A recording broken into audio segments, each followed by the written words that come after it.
نحمده ونصلي ونسلم على رسوله الكريم أما بعد فأعوذ بالله من الشيطان الرجيم بسم الله الرحمن الرحيم وما تنزلت به الشياطين وما ينبغي لهم وما يستطيعون إنهم عن السمع لمعزولون فلا تدعوا مع الله إلها آخر فتكون من المعذبين وأنذر عشيرتك الأقربين واخفض جناحك لمن اتبعك من المؤمنين فإن أصبت فقل إني بريء مما تعملون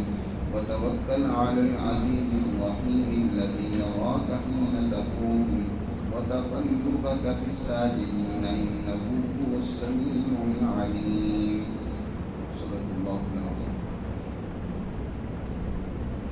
سورۃ الشعراء کی آخری رکوع کی آیات ہے. اس رکوع میں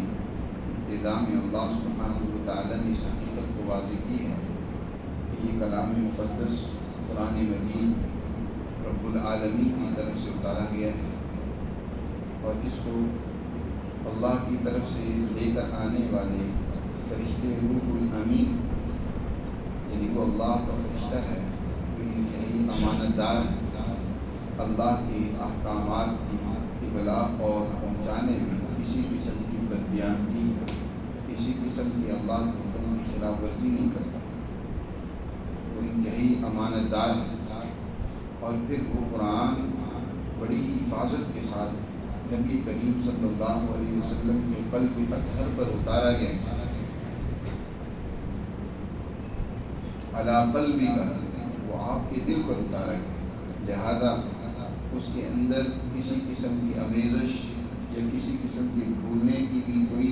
امید اور توقع نہیں ہے. اور یہ اللہ کا کلام کیوں اتارا گیا ہے اس کی حقیقت بھی واضح کی ہے. لِتَكُونَ مِنَ الْمُنذِرِينَ، تاکہ آپ ظالم طاغوتی طاقتیں نافرمان قوتوں کو اللہ کے عذاب سے آگاہ اور خبردار کریں. یقیناً وہ اللہ کے عذاب میں گرفتار ہوں. اور یہ اللہ کا کلام انتہائی فصیح اور عمدہ زبان جو عربی کی ہے، جو سب سے پہلے اس کے مخاطب لوگ اہل عرب ہیں، ان کی زبان میں اتارا گیا ہے تاکہ اس کو سمجھنا آسان ہو. ہر کلام کو جو کسی زبان میں ہوتا ہے، جن لوگوں کی زبان میں ہوتا ہے، تو ان کے لیے اپنی زبان میں اس کو سمجھنا آسان ہوتا ہے.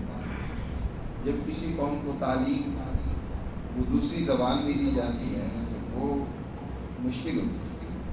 اس کے تمام مضامین من و عن نہیں سمجھے جا سکتے.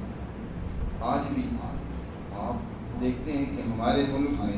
جو قوانین نافذ ہیں وہ ہماری اپنی زبان میں نہیں ہے بلکہ انگریزی زبان میں، جس کی وجہ سے بہت سارے لوگوں کو تو قوانین کا پتہ ہی کو نہیں ہوتا. اور اگر کسی کو پتہ بھی ہوتا ہے تو اس میں بہت ساری شکیں ایسی ہوتی ہیں کہ ان کی نظروں سے اوجھل ہوتی ہیں، ان پر ان کی نظر وہ نہیں گہری ہوتی ہے. جب بھی قانون بنانے والوں کو یا قانون کا اختیار اور طاقت رکھنے والوں کو کسی کے اوپر گرفت کرنی ہوتی ہے تو اس قانون کے تحت، کیونکہ بیچارے عوام تو ان پڑھ ہوتی ہے، جانتی نہیں ہے، اس کے ذریعے ان کے خلاف شکنجہ کسا جاتا ہے. اگر یہ اپنی زبان میں ہوتا تو ہر کس و ناقص جانتا ہوتا، اس کی خوبی، اس کی خامی، اس کی جو بھی اس کے نشیب و فراز سے اس سے واقف ہوتا. تو قرآن مجید اس لیے جو سب سے پہلے عربوں کو سمجھانے کے لیے آیا، پھر عربوں کی وساطت سے باقی نسل انسانیت یا دنیا کو سمجھانے کے لیے آیا. اس لیے حضور صلی اللہ علیہ وسلم کی دو بعثت ہوئی. سب سے پہلی بعثت آپ کی اہل عرب کے لیے کہ آپ نے ان کو سمجھایا، جیسے کہ اسی رکوع میں آگے آ رہا ہے کہ آپ کو کہا گیا کہ وَأَنذِرْ عَشِيرَتَكَ الْأَقْرَبِينَ، کہ جو سب سے زیادہ آپ کے قریبی ہیں، جو خاندان کے لوگ ہیں، آپ کے رشتہ دار ہیں، ان کو اللہ کے عذاب سے سب سے پہلے ڈرایا. پھر آپ صلی اللہ علیہ وسلم نے دوسرے درجے میں جب ان لوگوں میں سے بہت سارے آپ پر ایمان لے آئے، حضرت ابوبکر، حضرت عمر، عثمان، قریش کے نوجوان حضور صلی اللہ علیہ وسلم کی تعلیمات کو مان لیتے ہیں، تو پھر آپ نے ان کے ذریعے سے باقی دنیا یعنی اہل عجم کو سمجھایا اور ایک اللہ کا قانون اور اللہ کا یہ پیغام عملاً اس کا ایک معاشرہ اور نفاذ کیا۔ حضرت بکر نے، حضرت عمر نے، حضرت عثمان نے آپ کے بعد اس کا ایک عملی نظام بھی قائم کیا۔ آپ کی زندگی میں اللہ کا یہ قانون عرب میں غالب ہو گیا، باقی عجم میں آپ کی اس جماعت یا آپ کی اس تیار کردہ تعلیم یافتہ صحابہ کرام کی وہ نوجوان قیادت جنہوں نے اس کو سیکھا، سمجھا، اس پر عمل کیا، انہوں نے اگلے درجے میں دنیا میں اس پیغام کو پہنچایا۔ تو اس لیے فرمایا بلسان عربی مبین کہ ہم نے اس کو واضح عربی زبان میں اتارا تاکہ ان کے لیے سمجھنا آسان ہو۔ ان کی طرف سے ایک اور اعتراض اٹھا دیا گیا، اس قرآن کو پھر کسی عجمی زبان میں یا کسی عجمی عربی آدمی پر کیوں نہیں اتارا گیا؟ فَقَرَأَهُ عَلَيْهِمْ مَا كَانُوا بِهِ مُؤْمِنِينَ۔ اللہ سبحانہ وتعالیٰ نے فرمایا کہ اگر عجمی زبان پر بھی یہ قرآن اتارا جاتا تب بھی انہوں نے نہیں ماننا تھا۔ فَقَرَأَهُ عَلَيْهِمْ مَا كَانُوا بِهِ مُؤْمِنِينَ وَلَوْ نَزَّلْنَاهُ عَلَى بَعْضِ الْأَعْجَمِينَ، کسی عجمی زبان آدمی پر اتارا جاتا یا عجمی زبان میں اتارا جاتا تب بھی یہ ماننے والے نہیں۔ جن لوگوں کے دلوں میں اللہ کی، ان کی اندر جو حق کو، اللہ کو قبول کرنے کی جو فطرتی صلاحیت ہوتی ہے، جب وہ مسخ ہو جاتی ہے، ختم ہو جاتی ہے، تو پھر ان کو چاہے کتنی حقیقت پسندانہ بات سمجھائی جائے وہ اس کو قبول کرنے کے لیے تیار نہیں ہوتے۔ کسی کو قرآن میں ختم اللہ سے تعبیر فرمایا کہ اللہ نے ان کے دلوں پر مہر لگا دی۔ ایک فرمایا طبع اللہ علی قلوبہم، وہ گھڑی انسان کے لیے انتہائی خطرناک اور سخت ہوتی ہے کہ جب انسان ہدایت اور سچائی کو قبول کرنے سے یکسر خالی ہو، اس کے اندر صلاحیت ہی نہ ہے، سچ کو بھی وہ سچ نہ سمجھ رہا ہو، واضح اور روشن چیز کو بھی اس کی سمجھ میں نہ آئے، تو ایسے لوگوں کے لیے پھر اللہ کا عذاب اور اس کی تنبیہ اور اس کی سزا ہی ہوتی ہے جو ان پر آنا ضروری ہوتا ہے۔ اسی کو آگے قرآن نے بیان فرمایا کذالک سلکناہ فی قلوب المجرمین، یہ نافرمانی مجرم لوگوں کے دلوں میں داخل ہو جاتی ہے، لہذا لا یؤمنون بہ حتی یروا العذاب العلیم، جب تک دردناک قسم کے عذاب کو یہ دیکھیں گے نہیں یہ نہیں آپ کو ایمان لائیں گے، یہ اللہ کی تعلیمات کو ماننے والے نہیں ہیں کیونکہ ان کے دل مسخ ہو چکے ہیں۔ یہی وجہ ہے کہ ابو جہل اینڈ تک نہیں مانا، جب تک اللہ کا عذاب اس پر نہیں آیا، آخر دم تک وہ اپنے اس ظلم پر، اپنی اس شرارت پر، فساد پر ڈٹا رہا، یہاں تک کہ جب اس کو 2 انصاری صحابہ نے قتل کیا تو اس وقت بھی تکبر و غرور سے کہہ رہا تھا محمد نے میرے ساتھ زیادتی کی کہ مجھے انصار کے کاشتکاروں سے مروا دیا، کوئی میرے ٹکر کا چودھری اور وڈیرا ہوتا جو میرا مقابلہ کرتا، کم از کم میرا سر فخر سے بلند ہوتا۔ مر رہا عذاب میں گرفتار ہیں کہ اب اس پر موت طاری ہے، لیکن پھر بھی وہی غرور، وہی تکبر، وہی فرعونیت اس پر۔ فرعون تو جو موسیٰ علیہ السلام کے مقابلے میں تھا وہ تو پھر بھی مرتے دم کہتا ہے کہ آمنت برب موسیٰ و ہارون، میں رب موسیٰ اور ہارون پر ایمان لے آیا، مجھ سے غلطی ہو گئی۔ لیکن یہ فرعون رسول صلی اللہ علیہ وسلم کے حضور کے دور مقابلے کا جو فرعون ابو جہل تھا وہ مرتے دم کی ہوئی غرور میں، تکبر میں کہتا ہے کہ کاش کہ کوئی میرے مقابلے کی ٹکر ہوتی، کوئی چودھری اور وڈیرا مجھے قتل کرتا ہے، ان بچوں نے، ان کاشتکاروں کے بچوں نے مجھے قتل کر دیا۔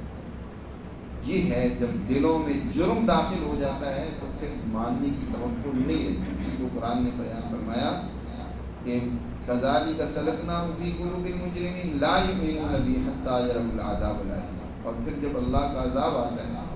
پھر ان کو بتا کر نہیں آتا، فیأتیہم بغتۃ وہم لا یشعرون، پھر اللہ کا عذاب اچانک آئے گا اور انہیں اس کی خبر بھی نہیں ہوگی۔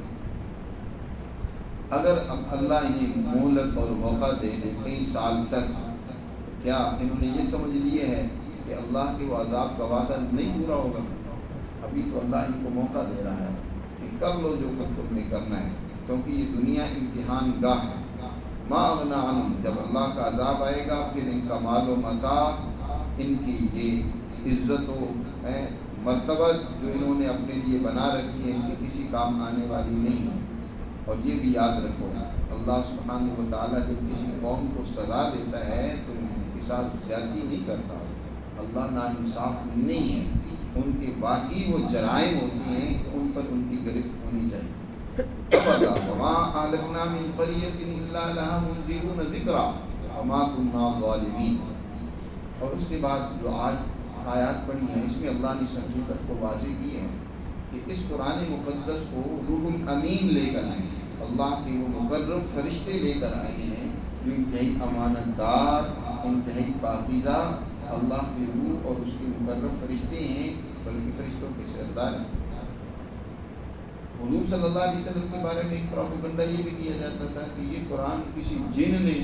کسی شیطان نے اعجاز باللہ حضور کو سکھلایا ہے، اس لیے اس طرح کا یہ کلام پیش کرتے ہیں۔ تو اللہ سبحانہ و تعالیٰ نے اس کا جواب دیتے ہوئے فرمایا وما تنزلت به الشیاطین، اس کو لے کر آنے والے شیطان نہیں ہیں، وما ينبغي لهم، ان کے لائق کہاں کہ اس طرح کا کلام شیطان اس کی زبان سے ادا ہو۔ یہ علم و حکمت سے بھرپور اللہ کا کلام جس میں انسانیت کے ترقی کے اصول اور راز مضمر ہیں، جس میں اتنی اعلیٰ اخلاقیات کی تعلیم دی گئی ہے، اتنی عمدہ معاشرت کا درس دیا گیا ہے، اتنی اعلیٰ سیاست و معیشت کی تربیت و تعلیم دی گئی ہے، مگر شیطان اس طرح کی بات کر سکتا ہے؟ شیطانوں کو ان سے کیا لگے؟ شیطانوں کا کام تو فساد ہوتا ہے، جھوٹ ہوتا ہے، ظلم، بددیانتی اور خرابیاں پیدا کرنا ہوتا ہے۔ وما تنزلت به الشیاطین، شیطان اس کو لے کر آنے والے نہیں ہیں، وما ينبغي لهم اور وما يستطيعون، اور نہ ہی وہ اس کی طاقت رکھتے ہیں کہ اس طرح کا کلام کر سکیں۔ ڈائریکٹ جو انسان جھوٹا ہوتا ہے، فسادی ہوتا ہے، بددیانت ہوتا ہے، جس کے اندر جرائم اور خرابیاں اور گناہ رچا بسا ہوتا ہے، تو اس کی زبان سے غلط بات ہی نکلے گی، صحیح بات تو اس سے کوئی توقع نہیں کی جا سکتی۔ قرآن کہہ رہا ہے کہ انہم عن السمع لمعزولون، صحیح بات تو کہنا دور کی بات ہے، ان کو تو صحیح اور سچی بات اللہ کا یہ کلام سننے سے ہی روک دیا گیا ہے۔ جب اللہ کے فرشتے اس کلام کو لے کر اترے پہلی دفعہ، اس سے پہلے یہ شیاطین آسمانوں پہ چلے جاتے تھے، کوئی فرشتوں کی باتیں آپس میں جو ہو رہی ہوتی تھی چوری چھپے سن لیتے تھے۔ جب اللہ کے قرآن کے نزول کا وقت آیا تو اللہ تعالیٰ نے آسمانوں پہ جانا ان کا بند کر دیا، پہرے لگا دیا۔ اب کوئی جانے کی کوشش کرتا ہے تو شہاب ثاقب اس پر ٹوٹ پڑتا ہے، وہ یا بم اس پر گرتا ہے، اسے بسم کر دیتا ہے۔ اب یہ آسمانوں پر نہیں جاتا۔ اور اسی کی تلاش میں جنات کی ایک جماعت انہیں فکر لائے گی کہ کیا بات ہے، دنیا میں کوئی بہت ہی بڑا واقعہ نما ہوا کہ اب ہمیں آسمانوں پہ جانے ہی نہیں دیا جاتا۔ تلاش کی جائے، دیکھا جائے کون سا دنیا میں واقعہ نما ہوا۔ تو اسی طرح کی جنوں کی ایک جماعت اس تلاش میں حضور صلی اللہ علیہ وسلم سے نصیبہ کے مقام پر قرآن فجر کی نماز میں سنتی ہے، اور وہ حضور صلی اللہ علیہ وسلم کے اس قرآن کو سن کر سمجھ جاتی ہے کہ یہی وہ اللہ کا کلام ہے جس کی وجہ سے اب ہم آسمانوں پر نہیں جا سکتے۔ اس کا تذکرہ قرآن میں کیا گیا، اسی کو قرآن نے یہاں بیان فرمایا انہم عن السمع لمعزولون، بے شک یہ اللہ کا قرآن سننے سے ہی روک دیے گئے۔ فلا تدعوا مع اللہ الہا آخر، اب اس قرآن کا پیغام کیا ہے اس کو بیان کیا جا رہا ہے۔ اس کا پیغام سب سے پہلے اللہ کی توحید اور وحدانیت کا اعلان ہے کہ اس کائنات کا خالق صرف ایک ہے۔ انسانوں نے جو کئی خدا بنا رکھی ہیں اور ان کی پرستش میں لگے ہوئے ہیں، یہ دنیا کے اندر تفریق، ظلم اور فساد کر رہے ہیں۔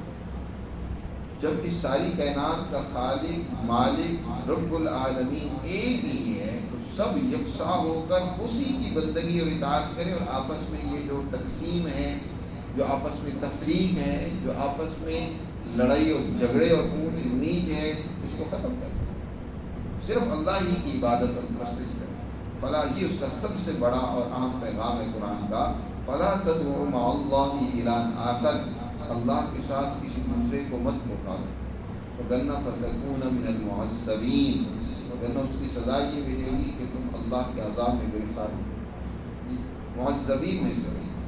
وَأَنذِرْ عَشِيرَتَكَ الْأَقْرَبِينَ، اور اپنی اس دعوت کا آغاز اے پیغمبر صلی اللہ علیہ وسلم سب سے جو آپ کے قریب ہیں ان سے کی، سب سے پہلے ان کو سمجھیں۔ یاد رکھو دعوت کا اصول ہی ہوتا ہے کہ جو آپ کے قرب و جوار میں رہنے والے سب سے پہلے اپنی بات ان کو سمجھائیں۔ اور اللہ کا پیغمبر کیوں کہ ہر ایک پیغمبر وہ اعلیٰ درجے کا با اخلاق با کردار ہوتا ہے، اس لیے اس کے آس پاس والے اس سے زیادہ متاثر ہوتے ہیں، اس کے اخلاق سے، اس کے کریکٹر سے، اس کے کردار سے، اس کی دیانتداری سے، سچائی سے وہ واقف ہوتا ہے۔ اس لیے ان کے لیے پیغمبر کی بات کو سننا، قبول کرنا کوئی مشکل بھی نہیں ہوتا۔ حضرت جناب رسول اللہ صلی اللہ علیہ وسلم کے قریب ترین جی حضور کی زوجہ محترمہ ہے خدیجہ رضی اللہ تعالیٰ عنہ، سب سے پہلے حضور پر ایمان لے۔ آپ کے قریب ترین دوستوں میں حضرت ابوبکر صدیق رضی اللہ تعالیٰ عنہ ہیں، سب سے پہلے حضور صلی اللہ علیہ وسلم پر ایمان لے۔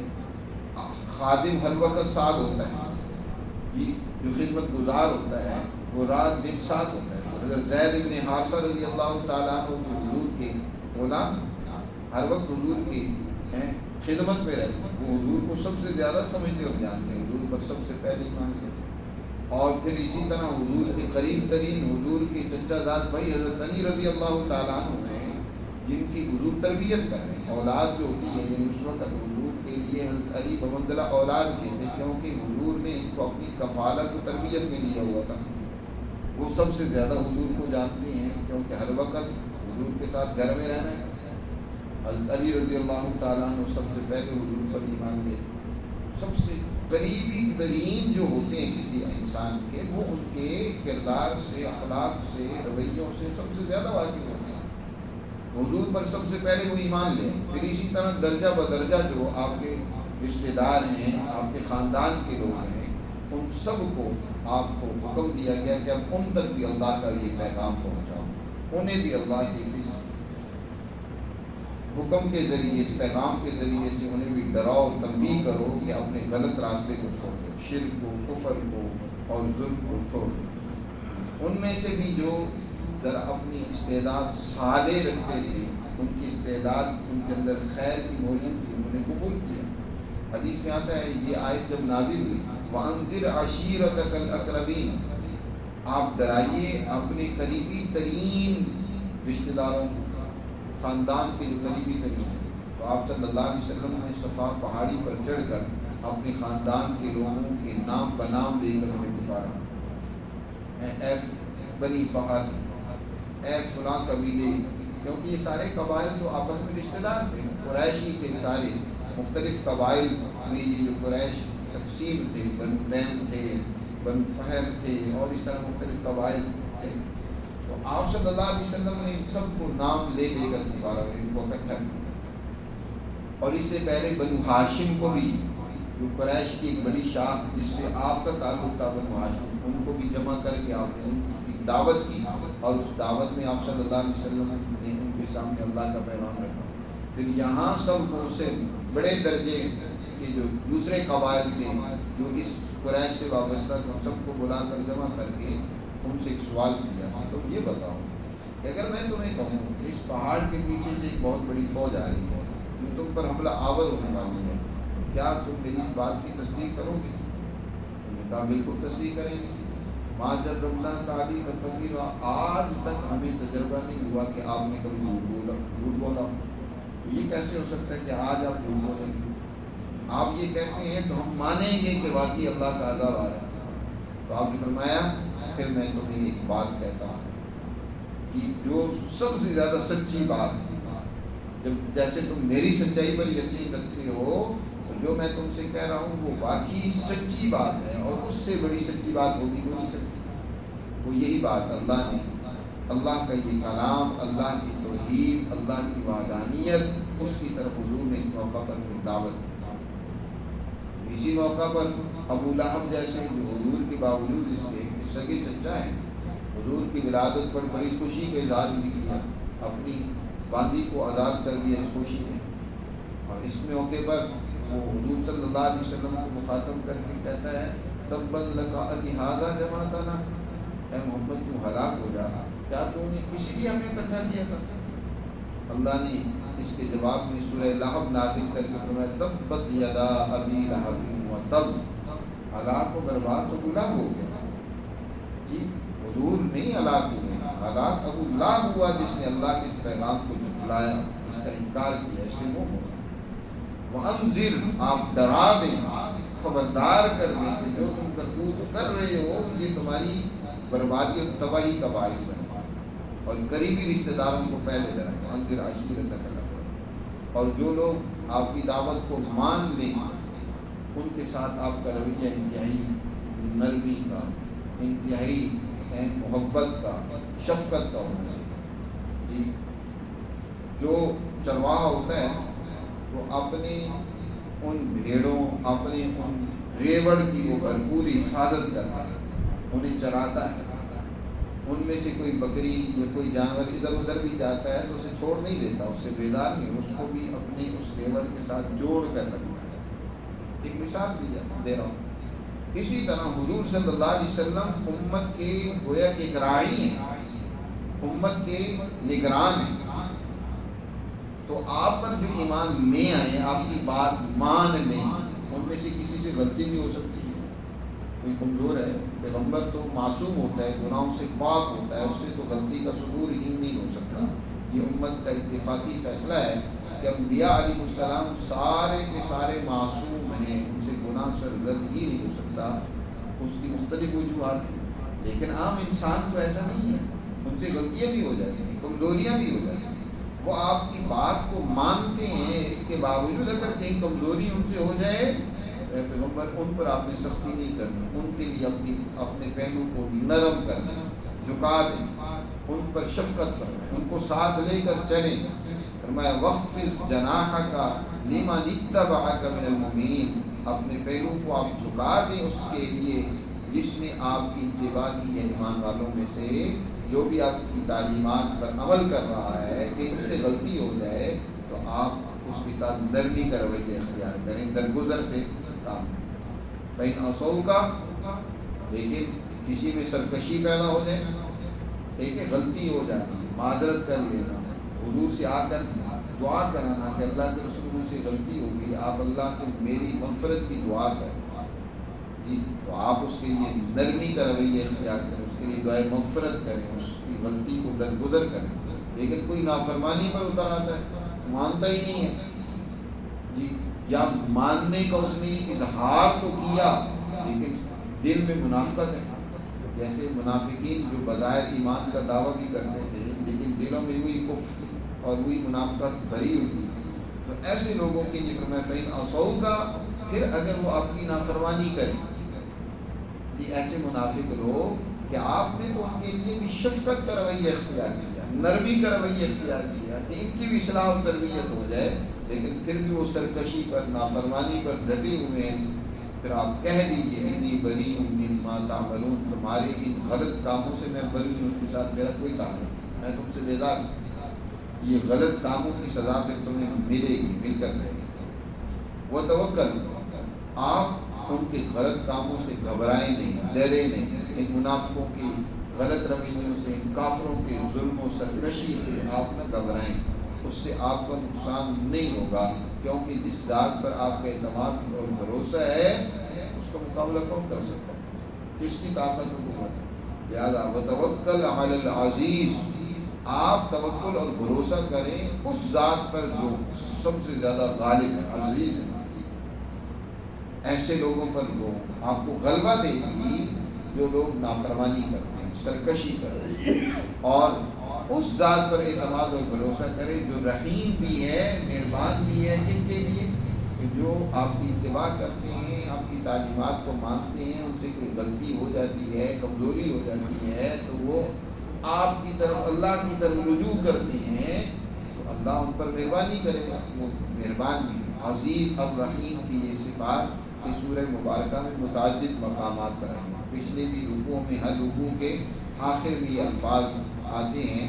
جس میں اللہ سبحانہ و تعالیٰ کی دو صفات کو ذکر کیا گیا، اور اس رکوع میں بھی وَإِنَّ رَبَّكَ لَهُوَ الْعَزِيزُ الرَّحِيمُ، یہاں پر بھی فرمایا کہ وہ عزیز الرحیم و توکل، آپ اعتماد اور بھروسہ کریں اس ذات پر جو عزیز الرحیم ہے۔ تو عزیز وہ ہے ظالموں کے لیے، نافرمانوں کے لیے، رحیم ہے وہ کمزوروں کے لیے جو اس کی رحمت کے خواستگار ہیں، طلبگار ہیں، معافی مانگتے ہیں، تو ان پر وہ بڑا مہربان ہے۔ الذی یراک حین تقوم وتقلبک فی الساجدین، دیکھو وہ ذات جو عزیز الرحیم بھی ہے، جو آپ کو دیکھتی ہے جس وقت آپ کھڑے ہوتے ہیں، جب آپ نماز پڑھنے میں کھڑے ہو وہ آپ کو دیکھتی ہے۔ آپ صلی اللہ علیہ وسلم جب نماز پڑھتے تھے تو آپ کی جو اللہ کی طرف توجہ ہوتی تھی، جو خشوع خضوع کی کیفیت ہوتی تھی، جو مقام مرتبہ احسان کا آپ کو نصیب تھا،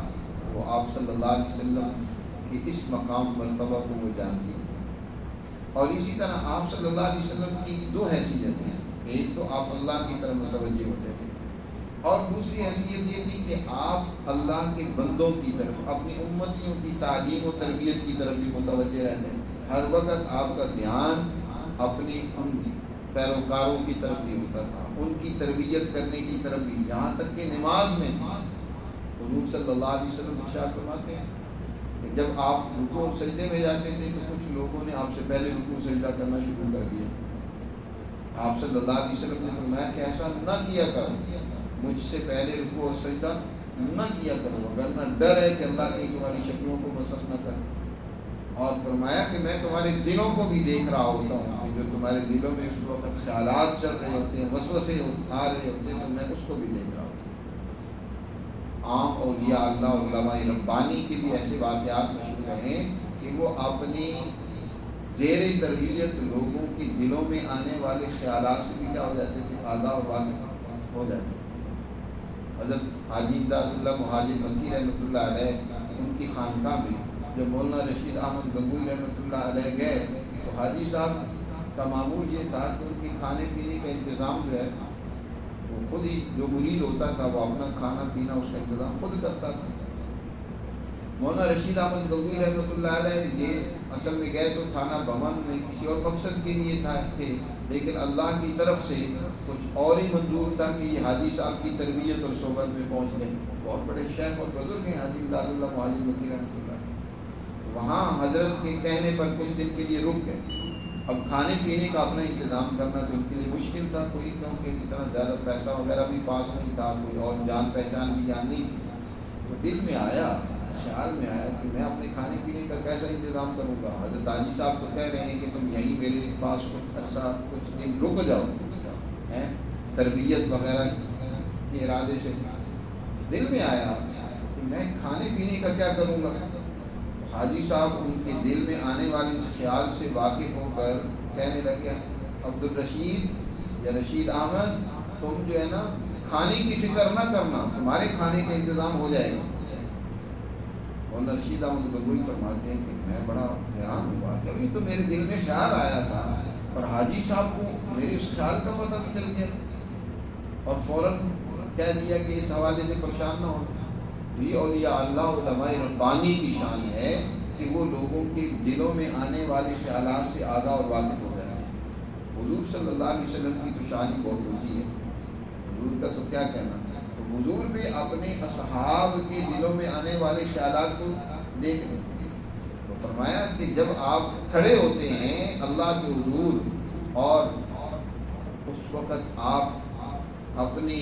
ایمان والوں کی تربیت کی بھی فکر میں ہوتے ہیں، دیکھ رہے ہوتے ہیں کہ یہ کیا کر رہے ہیں۔ حضور نے ارشاد فرمایا جیسے میں آگے دیکھتا ہوں پیچھے سے بھی دیکھتا ہوں، میں مجھے پیچھے سے پتہ چل جاتا ہے کون کیا کر رہا ہے۔ تو اللہ آپ کے اس عمل کو دیکھ رہا ہے کہ آپ کو کتنی فکر ہے اپنی امت کی تربیت کی، اصلاح کی، تو اللہ آپ کو دیکھ رہا ہے۔ وَتَقَلُّبَكَ فِي السَّاجِدِينَ، اور آپ کا پلٹنا سجدوں میں، آپ جو سجدوں میں جاتے ہیں، سجدہ ریز ہوتے ہیں اللہ کے حضور، اس کو بھی اللہ دیکھ رہا ہے۔ جب آپ کھڑے ہوتے ہیں قیام کی حالت میں، رکوع اور سجدے میں جاتے ہیں، تو وہ بھی حالت آپ کی اللہ کے سامنے۔ اس کا ایک مطلب یہ بھی ہے کہ آپ صلی اللہ علیہ وسلم جب تہجد کی نماز کی فرضیت منسوخ کر دی گئی کہ وہ فرض نہیں ہے عام لوگوں پر، آپ پر تو فرض تھی، عام لوگوں پر فرض نہیں ہے، پڑھیں تو اچھی بات. تو آپ صلی اللہ علیہ وسلم کا معمول یہ تھا کہ اس وقت یعنی تہجد کے وقت آپ صحابہ کرام رضوان اللہ تعالی علیہم اجمعین کی نگرانی فرمانے کے لیے ان کے گھروں کے باہر آپ وزٹ کیا کرتے تھے. آپ صلی اللہ علیہ وسلم گویا کہ رات کو اٹھ کر گشت کیا کرتے تھے اور اپنے صحابہ کے احوال کا مشاہدہ معائنہ کیا کرتے تھے کہ آپ کیا کر رہے ہیں. ایک واقعہ بھی ہے نا کہ ایک دفعہ فجر کی نماز کے بعد آپ کا معمول تھا کہ بیٹھ کر صحابہ کی کوئی مسئلہ ہوتا، کوئی بات چیت ہوتی تو آپ ان سے بات چیت کیا کرتے تھے. فجر کے بعد آپ صلی اللہ علیہ وسلم بیٹھ جاتے تھے. ایک دن ایسا ہوا کہ حضور صلی اللہ علیہ وسلم فجر کے بعد بیٹھ کر حضرت ابوبکر کو بلا کر کہا کہ ابوبکر کیا بات ہے کہ رات کو آپ بہت آہستہ قرآن پڑھ رہے تھے. انہوں نے عرض کی اللہ کے رسول میں جس ذات کو سنا رہا تھا نہ تو وہ اسم ہے نہ ابصر ہے. جس ذات کو سنا رہا ہوں وہ تو دل کی دھڑکن کو بھی جانتا ہے، اس لیے میں آہستہ پڑھ رہا تھا. جس کو سنانا ہے وہ سن رہا ہے. اور حضور تہجد کے وقت حضرت عمر کے گھر کے بہت ابھی دور ہی تھے، ابھی قریب نہیں پہنچے کیونکہ ان کی قرآن کے پڑھنے کی آواز آ رہی ہے. حضرت عمر سے پوچھا ہے عمر رات تم بڑا قرآن اونچی آواز سے پڑھ رہے تھے. انہوں نے کہا کہ میں سوئے ہوں کو جگا رہا تھا، اوقظ الوسنان واضطرب الشیطان، اور شیطان کو بگا رہا تھا، اس لیے اللہ کے رسول اونچی آواز سے پڑھ رہا تھا. آپ نے کہا نہیں تھوڑا سا تم آہستہ پڑھا تھا. ابوبکر رضی اللہ تعالیٰ عنہ سنا تم تھوڑا سا اونچا پڑھا. اس طرح حدیث میں آتا ہے کہ حضور صلی اللہ علیہ وسلم دیگر صحابہ کے گھروں میں سے پاس سے گزرتے تو ان کے اندر گھروں کے اندر سے ایسے آواز آ رہی ہوتی تھی قرآن پڑھنے کی جیسے شہد کی مکھیوں کی بھنبھناہٹ ہوتی ہے. یہ شہد کا چھتا اس میں قریب گزرے تو آواز آ رہی ہوتی ہے شہد کی مکھیاں. تو آپ کا تہجد کے وقت یہ گھومنا پھرنا، صحابہ کی نگرانی کرنا کہ کون کیا کر رہا ہے، اللہ اس کو بھی دیکھتا ہے کہ آپ کو کتنی فکر ہے اپنے صحابہ کی تعلیم و تربیت کی.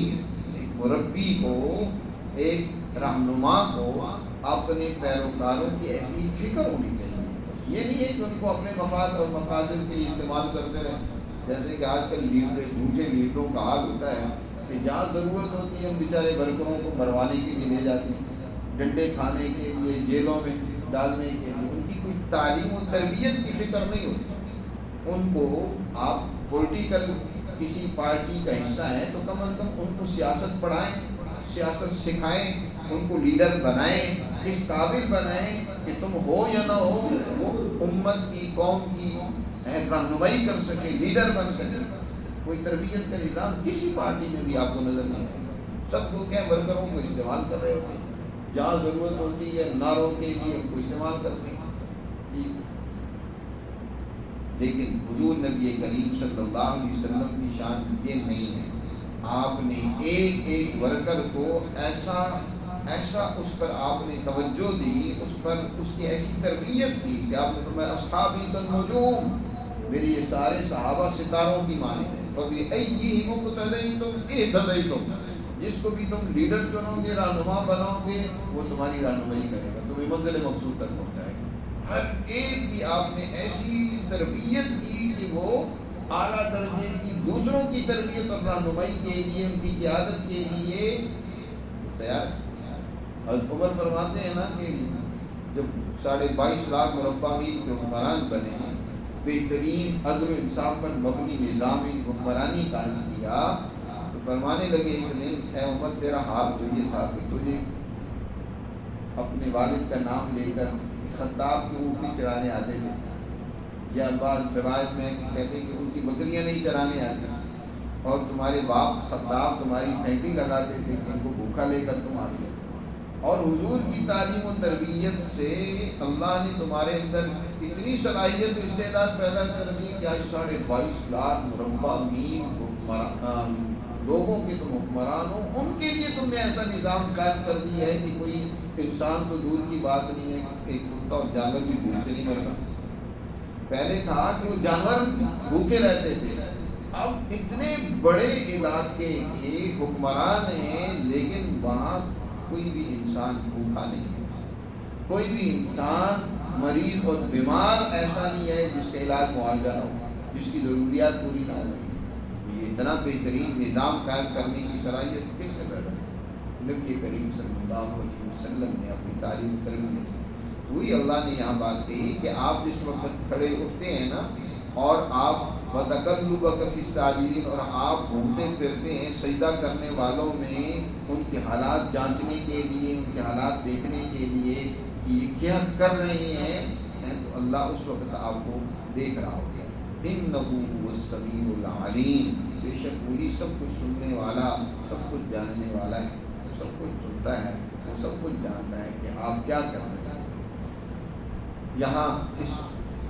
ایک مضمون مکمل ہوا جس میں اس حقیقت کو واضح کیا ہے کہ آپ کی دعوت کیا ہونی چاہیے، آپ کا تربیت کا انداز کیا ہونا چاہیے، اس کو بیان کیے. آگے مزید ایک اہم بات بیان کی گئی، اس پر انشاءاللہ کل بات کریں.